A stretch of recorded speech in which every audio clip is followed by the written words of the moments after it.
To preference this, my friend and I were both at a party a few weekends ago.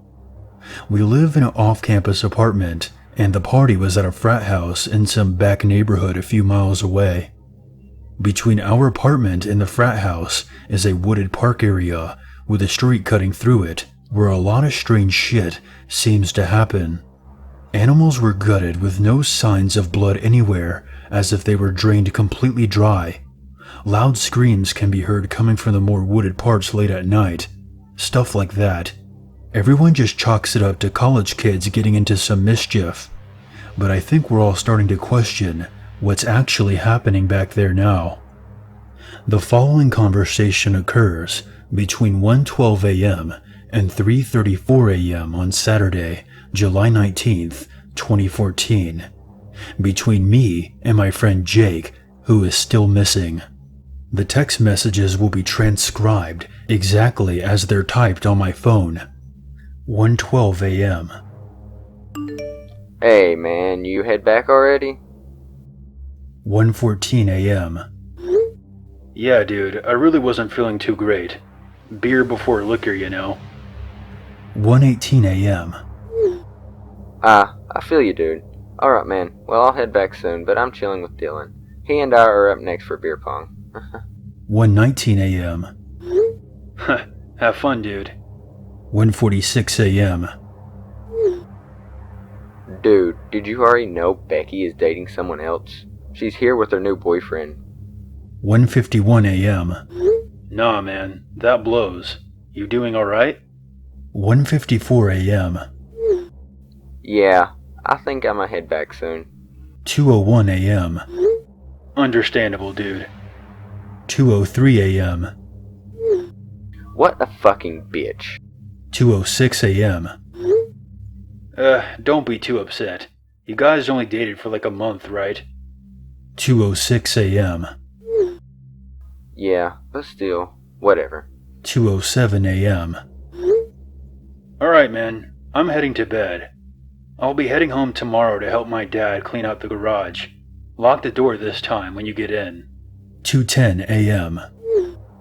Haha, sure thing, dude. I got you. 3:01 a.m. Dude, this path is creepy as fuck at night. Can I call you? Between 3:03 a.m. and 3:04 a.m., I had 3 missed calls. 3:05 a.m. Seriously, dude. If you wake up, call me. This path is fucked up. I think I heard a scream. 3:09 a.m. I think I see another group of students behind me. I might wait for them to catch up or something. Please, wake up, dude. 3:12 a.m. Those aren't fucking students. 3:15 a.m. Dude, I need you to wake up, please. You need to see this. It's fucking weird. 3:21 a.m. They're like hanging back the same distance no matter how fast I move. 3:24 a.m. Picture message. 3:28 a.m. Dude, please fucking wake up. Between 3:28 a.m. and 3:30 a.m., I had 5 missed calls. 3:31 a.m. I'm calling the cops. 3:34 a.m. They're gone. I don't know where they went. I wish I would have stayed awake. Update. I wasn't planning on updating this. Rather, I figured the case was cold and there would be nothing to update. I was wrong. I'm not sure how I'm supposed to feel about it. I ended up moving back home because I was pretty shaken up, and I got permission from the school to take the semester off with no penalty. My parents' house is about 2.5 hours from the school, so it wasn't too much of a trip to get back home, but it's still a pain in the ass to get from the school to home or vice versa. I started to see a therapist and talk about some stuff that's been keeping me up at night. Most of the time I just keep thinking about how easily it could have been me if I hadn't gotten sick on alcohol earlier in the night. Embarrassingly, I've been sleeping with the lights on and the closet door closed ever since I got back home. 3 days ago, I got a call from the police station that was conducting the investigation on Jake's disappearance. The detective said that they had retrieved Jake's cell phone from the woods near the trail that he was walking back on, and they wanted me to come in to ask some questions about the content on the device. I would do anything to help this investigation, figuring that there was a small possibility that they would actually find Jake alive somewhere. I told the detective that I would be there and headed back out to the police station near the school. When I walked into the office, I saw the detective sitting on the other end of the long wooden table with a ridiculously large mug of steaming hot coffee. I greeted the detective with a nod, and he told me to sit on the opposite end of the table. In the center of the table was a plastic baggie with Jake's phone inside. We retrieved this mobile device from last night's sweep of the area. This SIM card matches up with the card that is on Jake's family's mobile plan, so we're certain that this is the device he used to send you those text messages back before he went missing. Do you recognize this phone? Yeah, this is his, I replied, my eyes fixated on the phone. Thank you, he said, setting down his coffee to make a note on the pad of paper that sat in front of him. Have you been in contact with anyone who claims that they've made contact with Jake since July 19th? I shook my head. He nodded and added another note on the pad of paper. Have you made any attempts to contact Jake since July 19th? Yeah, I've sent him multiple Facebook messages and I've tried texting him many times. The few days after he went missing, I called his phone at least a dozen times. Eventually the calls went straight to voicemail, and I'm assuming his battery had gone dead. The detective rubbed his brow with his index finger and thumb and wrote another note down. The reason we're asking you these questions is because there have been some odd discoveries made about your friend's phone, he said in a very serious tone. Like what? To start off, there were a few pictures that were found in his phone gallery at various times after July 19th. The dates of the pictures were July 22nd, July 30th, July 31st, August 14th, and August 22nd, all at 1:15 a.m. on each day. After going through the data, each picture seems to have been taken around the exact location that Jake went missing, meaning your friend, or the perpetrator, or both, could still be there. We have had some reports of sightings of a person wandering around the woods at night from some of the local residents, but no more disappearances have occurred.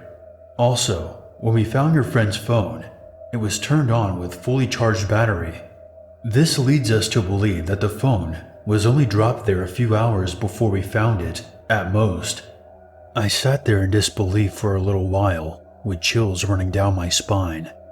Was Jake still alive? Was the person who abducted him trying to mess with me? What did these pictures mean? Before you leave, I want to tell you to be careful and to call 911 if anything suspicious happens. Why? Am I in danger? I don't want to worry you too much, but every day between July 20th and August 24th, there has been one outgoing call to your number from Jake's phone at 3:34 a.m. I never received any of those calls. Here is the first picture. The second picture. The third picture. The fourth picture. And here is the fifth picture.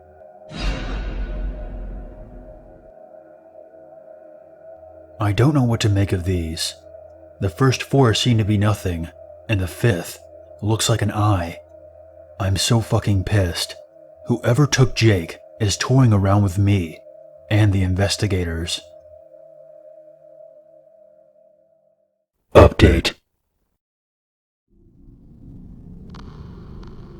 This is going to be the last post I make about Jake. As far as I know, they gave up on the search, or at least they're done investigating. His family is moving on, and so are most of us.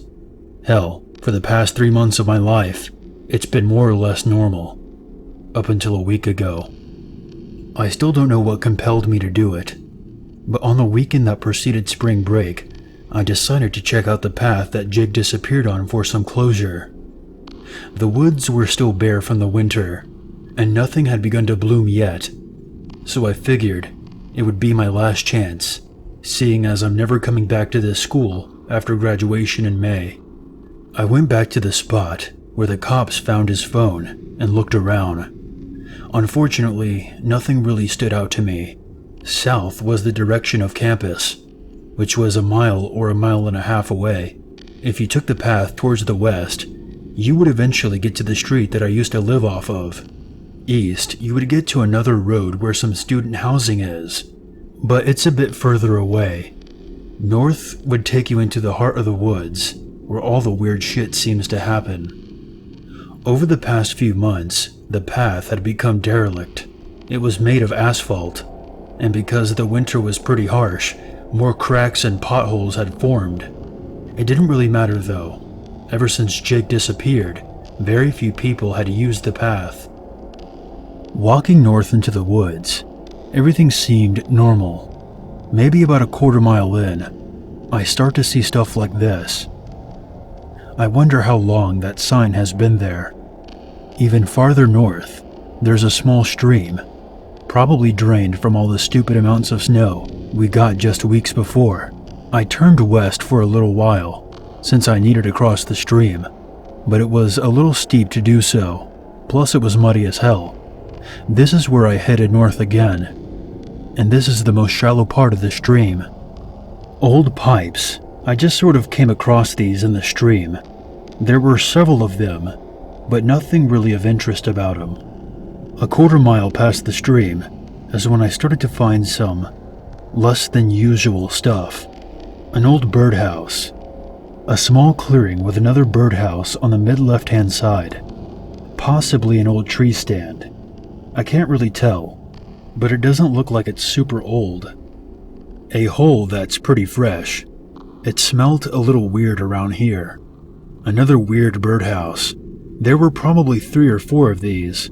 They all looked pretty rotten and were spaced out in the middle of nowhere. A dumping ground. This part weirded me out a good bit. This was maybe another third of the mile north of the birdhouses.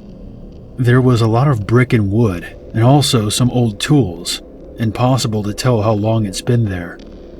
Another tree stand with some rope. I guess this used to be a hunting area. I have no idea what the rope is for. Here's more rope. Some flowers. The only thing that seemed to be in bloom. I thought they looked pretty cool. Some more trash. Seems like it has no real purpose. An old house or garage. It looks like there were some tire tracks for a truck or ATV in this little area. But the house looks empty from here. The windows are busted out, and everything looks like it's falling apart from neglect. This looks like a cross. No, that's not creepy at all. A birdhouse. That's about 12 feet off the ground. Shit is starting to get weird near the house. Look back at the rope and the tire marks. I'm on a hill now. The woods are getting thicker. Closer to the house now, and of course, there's another fucking birdhouse. The garage and the shed seem to be in horrible condition, but the house looks totally fine. It doesn't show up in the listings of this neighborhood, but I can tell it's professionally built. Sliding is in good condition, but the top window is broken out. Seems like no one lives here. This is the closest I got. I'm a little creeped out at this point, so this is as far as I go. Plus, the sun is setting really fast. This is all maybe 2 miles from the path. It took quite a while to get there though. Shit got really thick, and there are some steep hills in the woods that are caked in mud. I apologize. I thought there might be more to it, but it seems like this is just one of those cases that will never be solved. As for Jake, I hope he's at rest. He'll always be my best friend, and I will always remember him.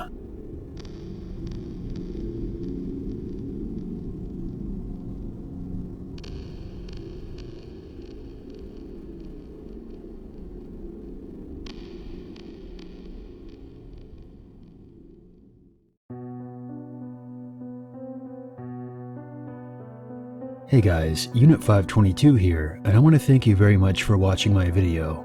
I would appreciate it very much if you would share, like, and comment. And if you're new to this channel, become one with the Unity by hitting the subscribe button. If you have a scary story or experience that you want featured on this channel, you can always send it to my email or post it on the Free Horror Stories subreddit. The links for those can be found in the description below. If you would like to help out this channel even more, consider a PayPal donation. And for more updates, be sure to follow me on Twitter. There's nothing wrong with a little darkness in your life, as long as you never forget. There's always a reason to be afraid.